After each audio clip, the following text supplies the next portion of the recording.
A very good afternoon. Thank you all for joining us today in the SEGIT class. I am Tulip, moderator for the session, and I'm deeply honored to have Ms. Sonam Gupta as a speaker. Sonam Gupta is partner at Barucha and Partners Advocate. Her areas of practice include laws of crime, governance, ethics and anti-corruption, internal and domestic arbitration, real estate, commercial litigation. She holds LLM intellectual property rights from the University School of Law and Legal Studies, Guru Gobind Singh Indraprasth University, New Delhi. Today's Legit class is on law and Benami transactions in India. This class is organized by LegitQuest, which is an artificial intelligence-based legal research product. It is a state-of-the-art legal research platform for conducting legal research and is very well known for the introduction of the world's only one-click insight system called the iDRAF Case Analytics. In short, the iDRAF feature powered by artificial intelligence takes out the issue, facts, reasoning, and decision of a case law. LegitQuest recently has also started with LegitEye, which is latest news, interviews, and columns, and serves as stakeholders of judiciary.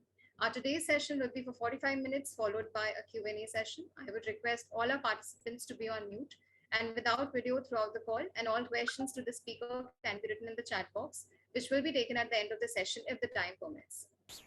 I will now hand it over to our speaker. Ma'am, please. Thank you, Tulip, for the wonderful introduction. Hi, everyone. The topic for today's class is the law on Benami transactions. And there's a reason that I decided to hold a class on this topic. With time, we've seen that there's been an increased number of white-collar crimes being reported, and Black Money Act and statutes like PMLA are becoming all the more relevant. So Benami Transactions Act probably is the next act which is going to come and being enforced more forcefully. So I thought it's the most relevant topic today, and that's why I decided to do a class on this topic. Now, to start with, what are exactly Benami transactions?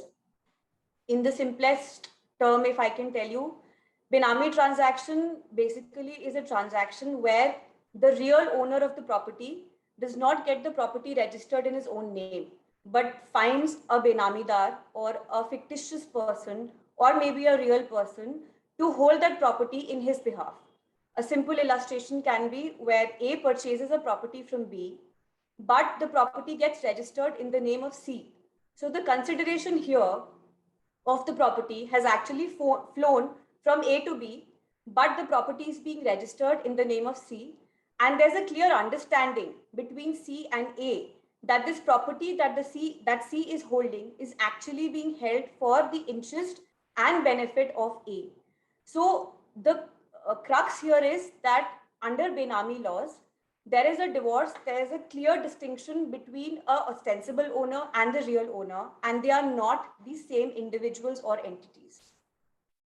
You'll be surprised to know that there was a time when Benami transactions were actually considered to be legal in India, and they were also given legislative enforcement through the Trust Act. In fact, as far back as in the 17th and the 18th century, there were privy councils and other courts which actually held that Benami transactions is a custom of the country, that is the British ruled India, because here usually people have a tendency to own properties in the name of their wives, children, or generally other family members.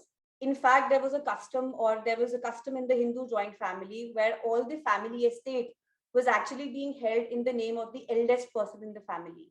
So taking into account all these aspects, Benami was actually legitimately recognized. When the Trust Act was enacted in 1882, there were two provisions which were inserted, which was Section 81 and Section 82 of the Trust Act, which basically allowed a person to hold a property for the benefit of another. In fact, this was actually an extension of the principle of advancement under the English law. And if I can just take you through the two sections, that is Section 81 and 82. These two sections are essentially important to understand how the Benami law has evolved in India. So Section 81 essentially basically created a presumption that where it is proved that the transaction for a particular property has been flown from a person other than the person who's owning the property in documents, there is a presumption that the owner is actually holding that property in the interest of the original person who has given the consideration. Similarly, under section 82 also, where a property was transferred to another and the consideration has flown to any other entity, it was considered that the transferee is actually holding the benefit or holding the property for the benefit of the person from whom consideration has been flown. Sections 81 and 82 of the Trust Act were given legislative enforcement, and anybody could go to court filing a suit saying that this property is actually being held by X person for my benefit because I paid the money, and therefore there is a resulting trust which has been created. Now, what happened over a period of time, Benami transactions started becoming a mode of cheating and duping people.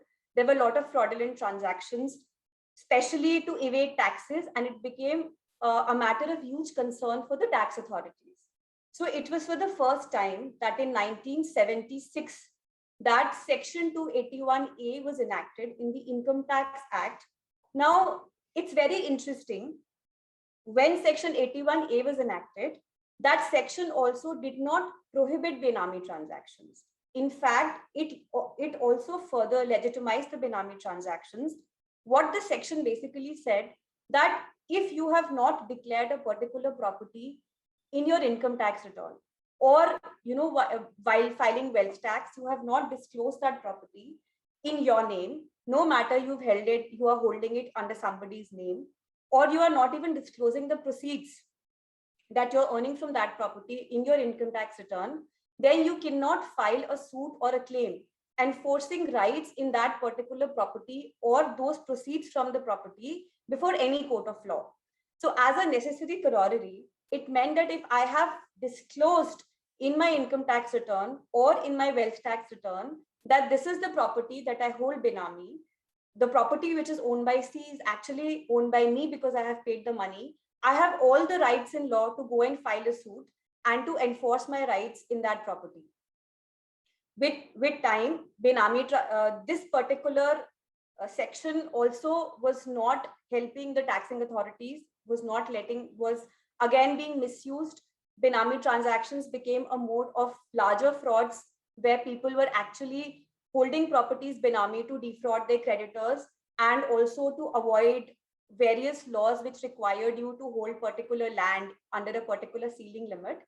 So therefore, the government decided that we have to do a complete crackdown on the Benami law, and it sent the matter to the Law Commission and directed the Law Commission basically to examine Benami transactions in all its aspects. The 57th Law Commission came out with its report, and it recommended that Benami transactions, entering into Benami transactions should be considered as an offense. And also, it also provided for a complete restraint on the enforcement of any rights with respect to Benami property and also recovering Benami property from the Benamidar. So essentially, after the recommendations of the 57th Law Commission, there was an ordinance in 1988 which was brought into force, which was called the Benami Transactions Prohibition of the Right to Recover Property Ordinance, and it came in 1988.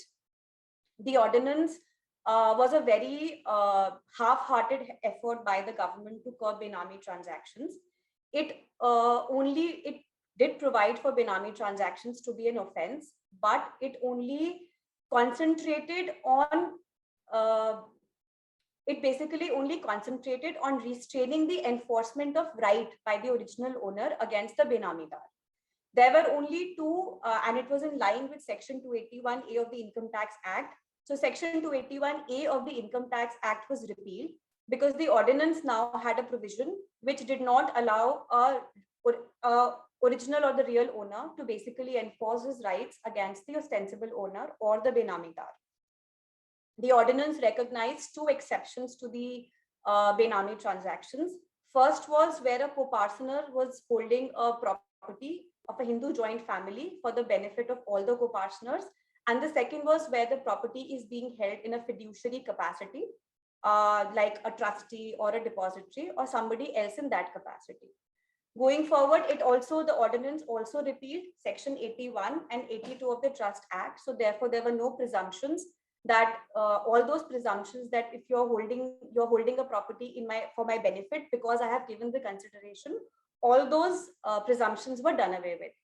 Now, this ordinance drew a lot of mixed response because it did not bring any crackdown on Benami transactions, essentially, and it was a very half-hearted effort and it was hugely criticized. So eventually, the 130th Law Commission report once again dealt with this aspect of Benami transactions and gave various recommendations for a better law on Benami transactions. Now, one of the major recommendations that the 130th Law Commission report had to be included in the Act was that Benami transactions should not only include movable or immovable property, but it should include any and every kind of property that can be possibly comprehended. It can be tangible, intangible, movable, immovable, or even a right or interest in a property. If it is transferred without consideration, that also should be included as part of the Benami property. Then it also provided for entering into Benami transaction per se as an offense, with exceptions that where a husband is actually buying a property or a father is buying a property in the name of their unmarried children or spouse, then there was a presumption that this property is actually being held for their benefit and they will be exempted from any action under the Benami Transaction Act. It also provided for measures that Benami property should be acquired by the government as and when it is determined to be Benami property. Now, surprisingly, again, there was no definition of a Benami transaction that was introduced.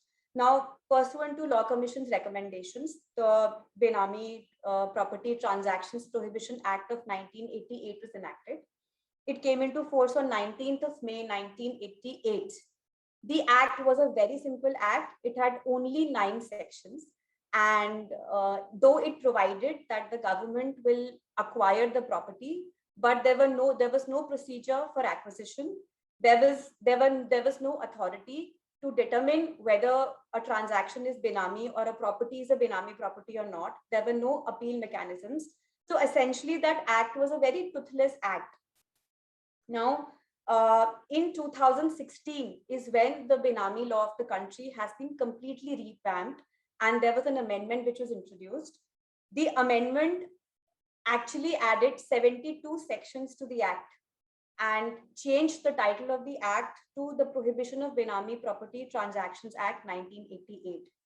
Now, anybody can ask a question that if you have to revamp an act and you have actually made a 9-section act into a 88 or 89 section act by introducing 72 sections, why was a new act not brought into force, and why was this particular law given the color of an amendment? Now, this question was actually also posed in the parliament when this bill was being debated, and this act was actually introduced, or the bill was actually introduced by the then finance minister, late Shri Arun Jaitley. And while answering this particular question, he said that, he basically said that if I enact a new law, then we all know in India, and as is guaranteed in our constitution, any law will only have a prospective application. So if we today repeal the earlier Benami Act, which is of 1988, and in 2016, I enact a new law, it basically means that all the transactions which have entered into for this 28-year period of 1988 to 2016 will claim an immunity, because they will not be charged under the new act and the old act has already been repealed. And giving that kind of an immunity is neither good for the judicial system, nor is it good for the Indian economy. So therefore, the provisions were amended. So when this 2016 act actually is now being Amendment Act, the provisions have been added in the Benami Transactions Act.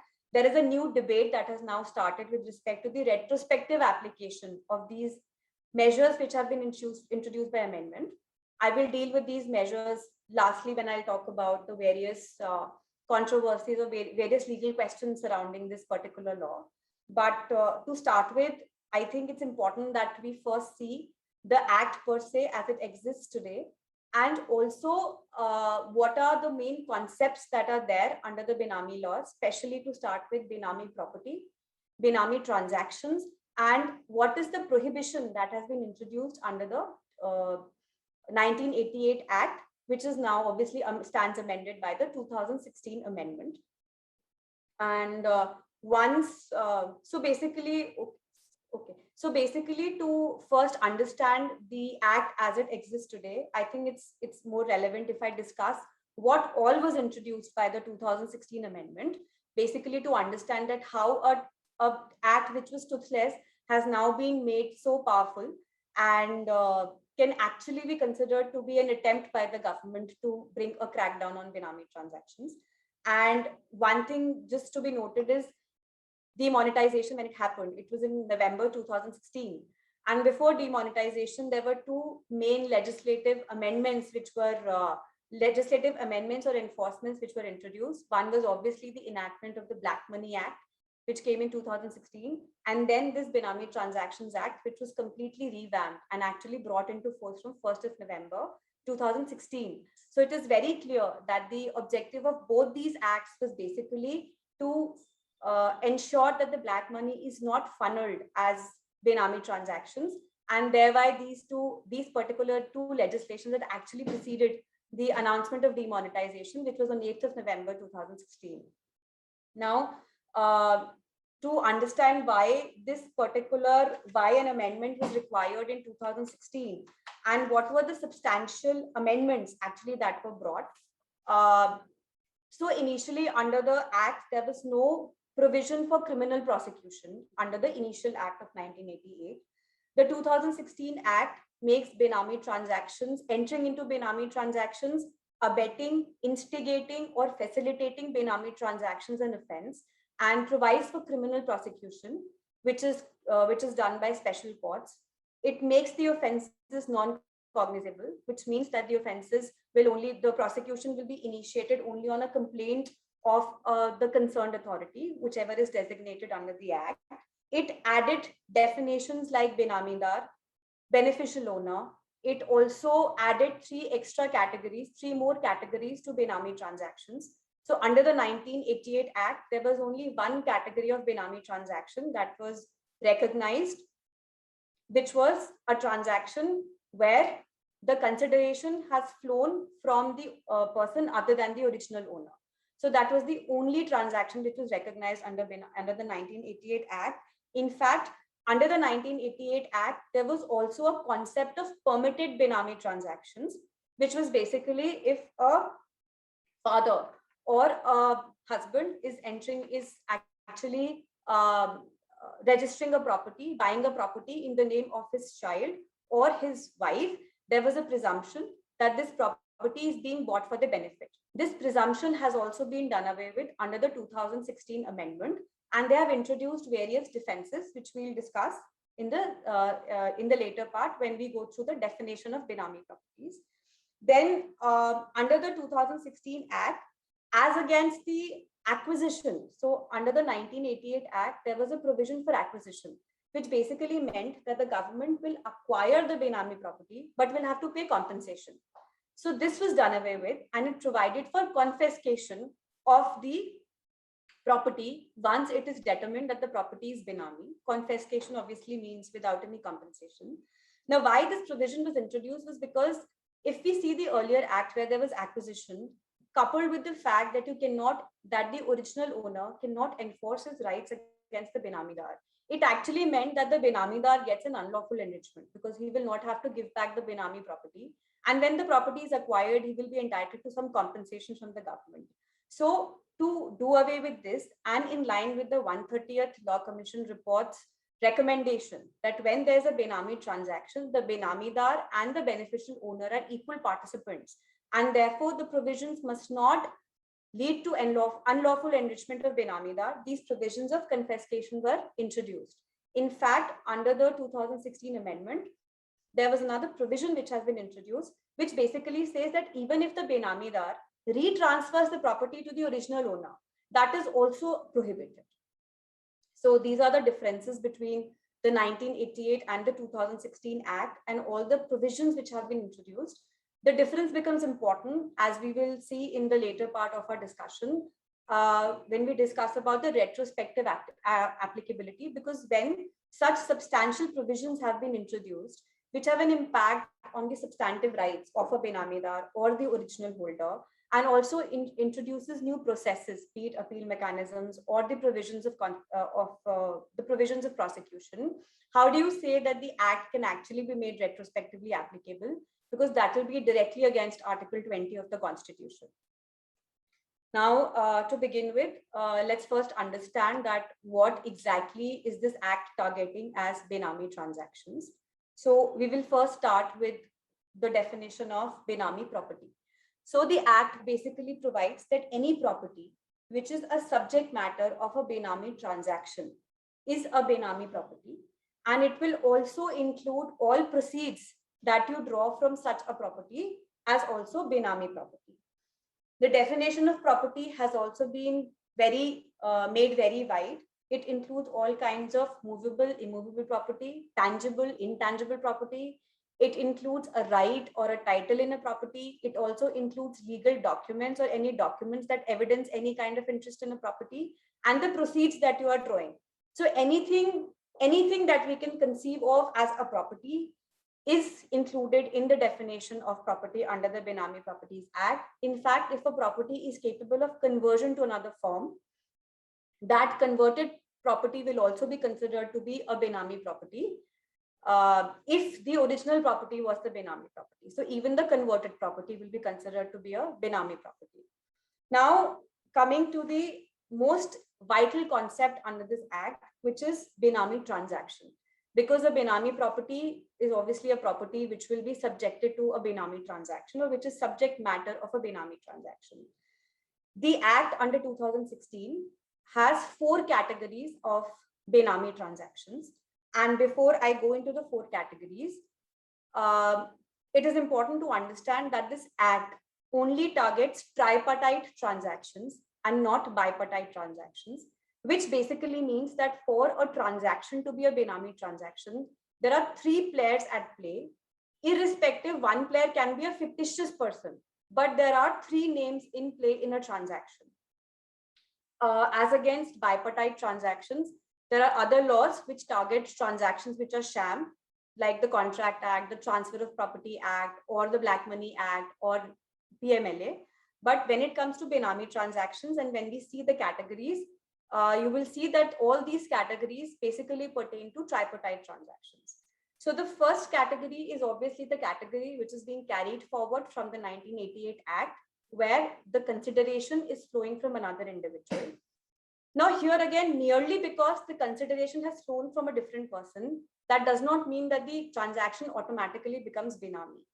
What is important is that there's an understanding between the ostensible owner and the real owner that the property is being held for the benefit of the real owner, his immediate benefit or future benefit, but it is for his benefit. So if, for example, if A has transferred a property in the name of, A has bought a property, paid consideration to B, and B has transferred the property in the name of C, and the intention is that A wants to gift that property to C, or that property will be owned by C and A will not have any beneficial interest, this is not a Benami transaction. So the essence of the Benami transaction is that the original owner continues with his beneficial interest in the property. This is the first category. In this category, there are 4 exceptions or 4 exclusions, which are also, you can say, defenses, if and when there is a prosecution or somebody has to face a prosecution under the Benami Act. The first category is that of, the first exception is that of a Karta, where a Karta actually holds a property as a member of Hindu undivided family, and he holds a property which is again for the benefit of all the family members, and the property has been bought from the funds which are known sources of the Hindu undivided family. So what is important is Karta is holding the property for the benefit of the members, and the consideration that has flown to buy that property is from the known sources of the Hindu undivided families fund. The second is carried forward from the 1988 Act exception, which is where a person holds a property in fiduciary capacity of another, for example, a trustee, a depository, or a partner of a firm, a director of a company, and the like. The third is where a person who's an individual and he has bought a property in the name of his spouse, or he has bought a property in the name of his children, and the consideration for that property again is from his known sources of income. So under the 1988 Act, there was a presumption that when a father or a husband buys a property in the name of his spouse or child, that property is for the benefit of that child or spouse. That presumption has been done away with. There's simply an exclusion where a father or a husband buying a property in the name of his spouse or children from his known sources of income, the transaction will not be a Benami transaction. So there is no question of a presumption which is rebuttable or irrebuttable. The fourth category is basically with respect to lineal descendants. So if a brother or a sister or lineal descendants, they are holding a property in a conjoint ownership, basically there's a joint ownership, and part consideration flows from one, or the entire consideration flows from one, but the property has been registered jointly in the name of both the lineal ascendants or brother and sister, then in that event also the transaction is not Benami, provided again the consideration has flown from the known sources of income. So if you see all the four exceptions, there is one common feature, is that the person who's buying the property must be able to justify his source of funds which for buying that property, because in every exception there is a accepted ingredient, there is a necessary ingredient, which is that there have to be the income, the sources of income have to be known. So this is the first category of the Benami property. Now we come to the second category.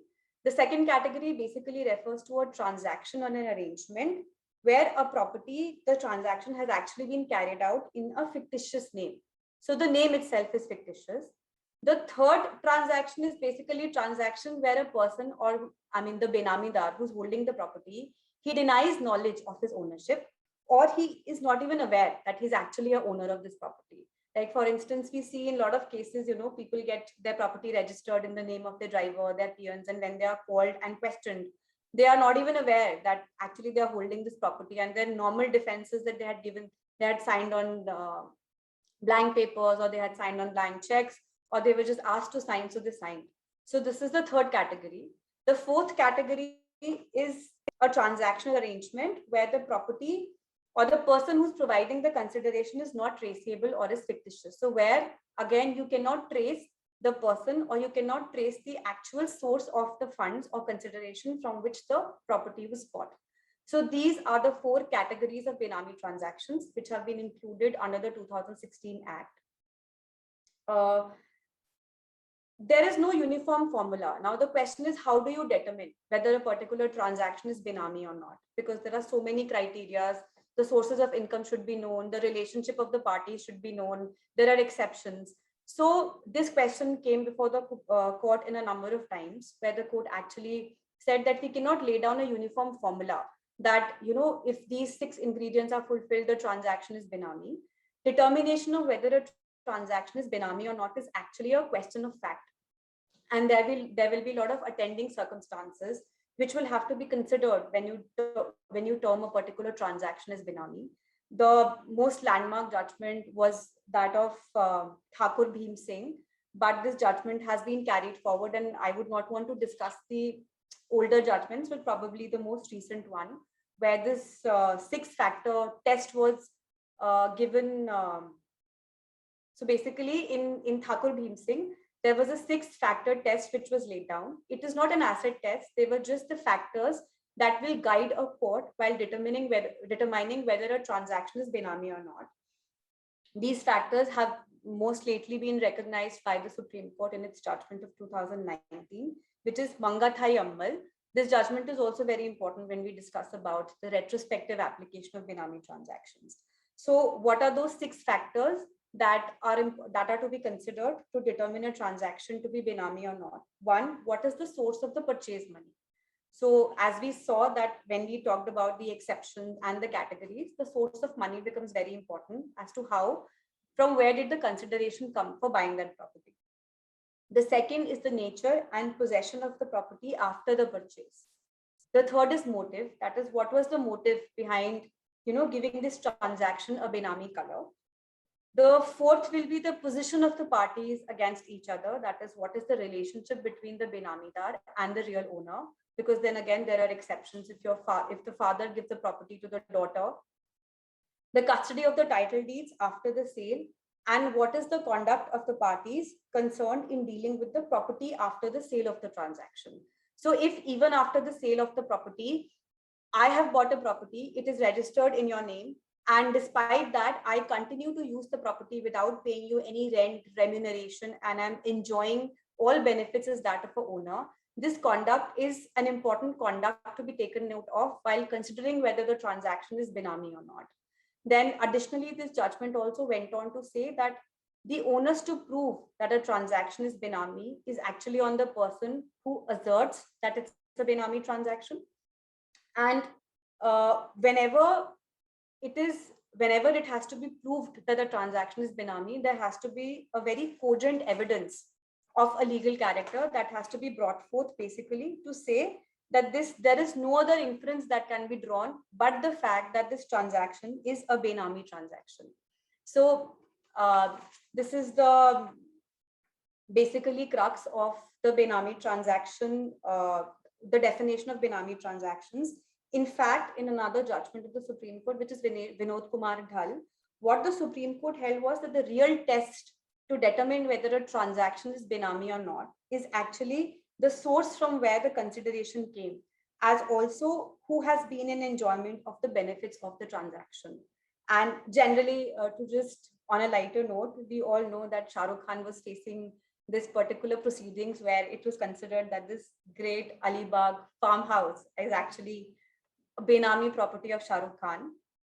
So just to give you some facts, so there's this company called Devju, which is owned by Shah Rukh Khan, his wife, and his in-laws as the shareholders. This company got registered and registered one of its objects to be agricultural activity, and then bought a property in Alibag. And the property was bought with the condition that it will be put to agricultural use within 3 years. Now, to buy this property, the company had actually taken loans from Shah Rukh Khan. So when this property was attached, the claim of the income tax authority was this company was a sham company. It was incorporated on the instructions of Shah Rukh Khan, and it was actually and though it was to be put to agricultural use, there was a huge farmhouse that was constructed, which is now being enjoyed by his family. So the property was attached, and it was held that it was basically alleged that it's the Benami property. When it went to the appellate tribunal held that this property is not a Benami property for reasons. One, any property that a company owns is not held for the benefit of the shareholders. It is the company's property and not the shareholders. And second, there is no bar in a company actually taking a loan to purchase a property, which property is then registered in the name of the company. And the company had actually disclosed all the loans and the title deeds of the property in all its annual returns. So there was no reason to treat this property as a Benami property.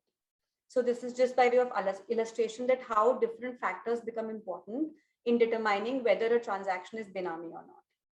Now, going forward, how does this act prohibit the Benami transactions?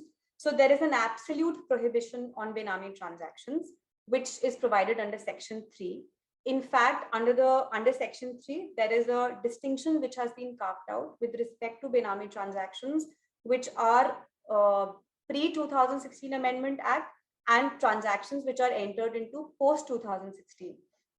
So transactions which are actually which date prior to 2016 Amendment Act coming into force, the offense is obviously, the transactions are obviously punishable, but the punishment prescribed is for about 1 year, or fine, or both. So there is or. But with respect to transactions post 2016, the punishment has been enhanced from up to 1 to 7 years, and there is fine which may extend up to 25% of the market value of the property. So that is one of the important distinctions also between 2016 and 1988 Act. Then again, the act also provides that you cannot enforce any of your rights in respect of a Benami property. So I cannot file a suit, I cannot lay a claim against the Benamidar saying that this is actually my property. And also, I can, if there is a suit against me, I cannot even take a defense that this is not my property, but I'm holding it Benami for somebody else. So claim as well as defense, both have been completely prohibited. Then Section 5 provides for confiscation by the central government, and there is a proper method which has been prescribed for confiscation, which is in line with the other provisions in Prevention of Money Laundering Act, where there is initially a provisional attachment. Then the provisional attachment has to be confirmed within 90 days. And once there's a prosecution, then it is confiscated. And after confiscation, there will be an administrator appointed by the government who will manage the property or sell the property and to basically put the proceeds back in the government treasury. Then the next provision is with respect to retransfer. The property cannot be retransferred back to the Benamida. So these are essentially the most significant provisions under the Benami Transactions Act. Other than that, there are normal provisions with respect to establishing an appeal mechanism, an adjudicatory authority, giving powers to the adjudicatory authority with respect to the civil procedure court, and power of the government to make rules, and basically introducing provisions of criminal prosecution and establishment of special courts. In fact, with the Amendment Act, another provision that has been introduced is that failure to furnish information on service is also considered to be an offense, and you can be prosecuted, which again is in line with the Black Money Act and other provisions under the other basically acts, including Companies Act, where there was an amendment, and when SFIO provisions were added, failure to give information on being called upon has also now been made an offense. The offenses under the act are obviously non-cognizable. So this is whole and soul the law on Benami transactions in India. Now, if we see the interplay with other acts when we talk about money laundering. So money laundering also recognizes the concept of beneficial owner, and Benami transactions are actually one of the modes of money laundering, but one of the ways in which monies are actually laundered. But interestingly, as on date, the offenses under the Benami Transactions Act are not scheduled offenses under the money laundering schedule, in the schedule to the Money Laundering Act. Also, to basically understand the interplay between Benami transactions and black money, because in the beginning I had said that Benami Transaction and Black Money Act were actually brought in almost enforced together, and the objective of both the acts is basically to curb the black money menace. So what's the difference between the two acts? Because the Black Money Act has actually, the offenses under the Black Money Act are a part of the scheduled offenses under the Money Laundering Act. So a question was actually, so there is no clarity, there is no judgment per se on this point, and we'll have to wait for a pronouncement on this issue. But on the floor of Rajya Sabha, a question was actually put with respect to distinction and whether the Benami Transactions Act also apply to properties and assets which are outside India. To which the answer was that Benami Property Act is confined to properties within India, and with respect to assets outside India or foreign assets, it's the Black Money Act that comes into picture. So these essentially are the requisites and the general Benami law. In line with the general Benami law, there are other laws, like there are rules under the Companies Act which mandates a company to to make requisite declarations of beneficial ownership. Then under the Fugitive Economic Offenders Act also, when a property is attached, the authority also has the power to attach all properties which it considers to be held Benami by the fugitive. And the defense of bona fide purchaser is available under the Benami Transactions Act as well as under other statutes, be it Fugitive Economic Offenders or the Black Money Act. So this is it with respect to law. Coming on the retrospective application, because we'd initially discussed and I had pointed out that there are a lot of substantial amendments which have been brought into force, including criminal prosecutions, confiscation rights, non-availability of a presumption that was for the benefit of the Benamidar or the real owner, the question came whether this act can actually be made retrospectively applicable. There are differing views of the high courts. There are 3 high courts which say that no, this act has to be given a prospective effect because there are substantive rights which are being affected. And there's only the Chhattisgarh High Court which actually says that this act can be given a prospective application because it introduces majorly procedures, and Benami Transactions Act have actually always been considered to be an offense. So there is no new offense which is being created.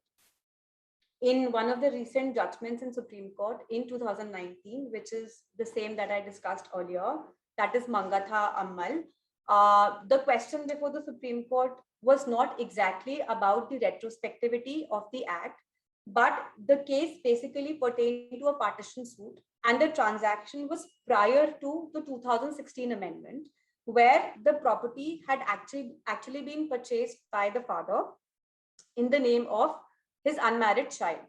Now, during the pendency of this case, the 2016 Amendment Act came into picture, and the presumption that was there with respect to a father buying a property in the name of his child and the creation of a resulting trust had actually been done away with. So it was argued by the income tax authorities that because that presumption has been repealed by the 2016 Amendment Act, that presumption is not available to the appellant, that is the real owner. However, the Supreme Court did not just negated the contention, saying that because it was introduced in 2016, it obviously cannot be given a retrospective application, and the presumption will continue to be available to the appellant, and it actually held that transaction to be not a Benami transaction. So this is it. I mean, if there are any questions. Okay, so thanks a lot, ma'am. This was very helpful for all of us, and most of the questions have been covered by your session itself. But still, there are a few that I'll start asking. The first one is the procedure for attachment and confiscation of Benami property different now under the new Benami regime in comparison to the old Benami 1988 Act? Okay, so the old Benami 1980 Act did not even have a provision for attachment. It has been introduced under the 2016 Act. That was one of the reasons why the amendment was brought, because the 1988 Act provided for acquisition and also gave the government the power to make rules, but those rules were never actually made. So in 2016, this procedure was introduced. Okay. The second one is, can you please elaborate on the application of the Act to properties located outside India? Okay. So as I had said, the Benami property, the Act per se, the Benami Transactions Property Act per se does not confine the scope of the Act to properties within India or outside India. In fact, when we see the definition of the term property, it only defines property and does not define or give anything about the location of the properties. If we go to section 1 of the Act, it says that the acts extend to the whole of India and the state of Jammu and Kashmir. Other than that, there is no pronouncement right now, or there is no clarity per se right now whether the Benami Transactions Act will apply to a property which is being held Benami outside the country. But on the floor of Rajya Sabha, this was answered that this act will apply to properties held Benami in India. And with respect to properties held Benami outside India, there will be the Black Money Act, which will be applicable. So just to throw some more light on the answer, the Black Money Act, if you see, the Black Money Act does not define black money. It only refers to the income. So it only refers to income from basically tax evaded income. It refers to tax evaded income, and the scope of that act is only to foreign assets. So that act has no application in India. The scope of that act is applicability to foreign assets which are located outside India, or foreign income which is being earned from the assets located outside India, where these assets and income have actually not been disclosed by a particular person in their income tax returns. So if you see the analogy, applying Benami Transactions Act to the properties outside India will actually contradict with the Black Money Act, because there's already a statute specifically dealing with assets outside India. Okay, thanks a lot for that. The next question is, what about the transactions executed by a power of attorney? Is it within the ambit of Benami transaction? So again, if a transaction is executed on the basis of a power of attorney, what will have to be seen is what was the intention and who is being registered as the owner. So I am executing a transaction under a power of attorney, but I have been given power, and the original owner of the property is traceable. So it will not fall under Benami. But again, it's a debatable question, and it can be argued from both sides whether it's a Benami transaction or not, because again we have to follow those 6 factors, that while whether that power of attorney was actually given to shadow the original owner.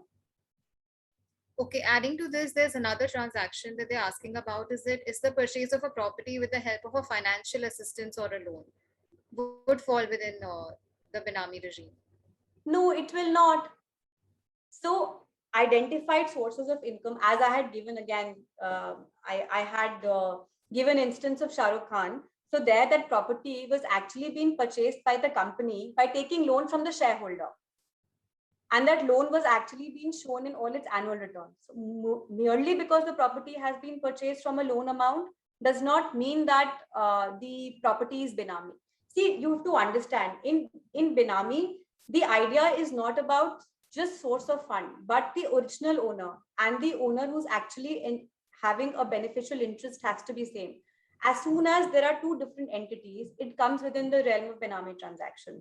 Again, it will not conclusively be held as Benami transaction because there are other tests. What was the intention? What was the motive? What is the relationship between the Benamidar and the original owner? So merely because if you, so we all buy properties on loan, right? We take house loan, we go to a bank, we apply for a loan, we get the loan and we buy a property. But then I have taken the loan, I have borrowed the funds from the bank, but it's my obligation to repay to the bank, and I am the original owner. So I have paid the consideration. The bank has paid the consideration on my behalf. So consideration is being paid by me only, and I am being registered as the original owner of the property. So there is no question of Benami transaction. Okay, thank you. The other question is, how is ostensible ownership different from Benami transaction? So ostensible ownership, technically ostensible, how is ostensible ownership different from Benami transaction? So ostensible ownership can be, so if you hold a interest, right? So ostensible ownership may you recognize the original owner. You do not shadow the original owner. Here there's a clear attempt to shadow the original owner. So ostensible owner might recognize the ownership of or interest of another entity, but here the idea is to shadow the original owner for the purposes of maybe tax, to evade any other law, to protect your property from any of your creditors. Okay. Now, this is the last question we have. It says that according to you, how much is an effective implementation of the act necessary in order to curb the menace of corruption through Benami transactions? Okay. So this is a very subjective question. Obviously, implementation of the act is necessary to subject the acts of corruption. But then again, implementation of this act alone will not curb corruption. There have to be a lot of other legislative measures as well, which have to be which have to be actually effectively implemented.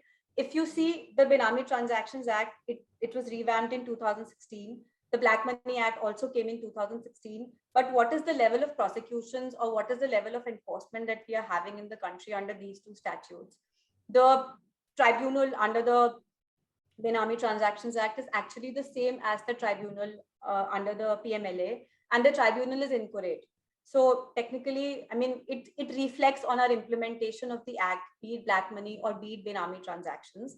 So there has to be more forced measures and mechanisms, and there has to be a stricter implementation on Benami transactions. And I think the income tax authorities will play a great role in its more effective implementation.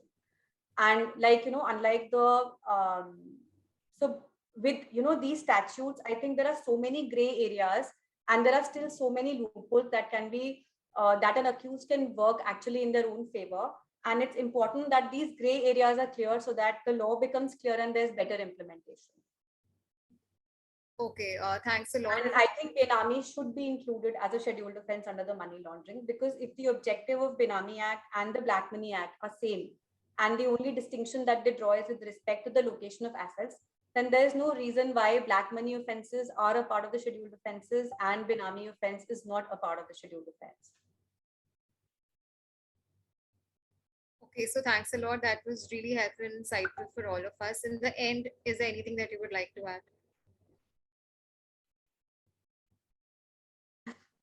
There are a lot of issues that are surrounding the legislations, be it Prevention of Corruption Act, be it Benami, be it money laundering. And I think with respect to law, white collar crimes in general, the law is evolving. And every second or third day, there are various judgments by the Supreme Court which are laying down new positions of law. So we are still waiting that there is clear air. And because once all these gray areas are settled, the implementation will become more effective. And since all of you, I think most of the people who are attending this session are students, I think it's always very fruitful to be upbeat with the new laws, because laws keep changing. And you should, I mean, it's always good if you can devote at least an hour a day to just track the legal developments, especially in this sector where every second day there are some new judgment that is coming. Like in the last 1 year, I think 1.5 years, there has been a sea change with respect to bail jurisprudence under white collar crimes, which applies equally to all these legislations. So that is it. Just stay upbeat with the developments, because this is an evolving field of law. Okay, so that was very helpful for all of us here. And to all the attendees, it was wonderful to have all of you here and appreciate you being here. I would all like to thank panelists for her exceptional, insightful views. And stay safe, everyone. Thanks to the attendees also. And for the recording, subscribe to Legit Quest YouTube channel. Thank you.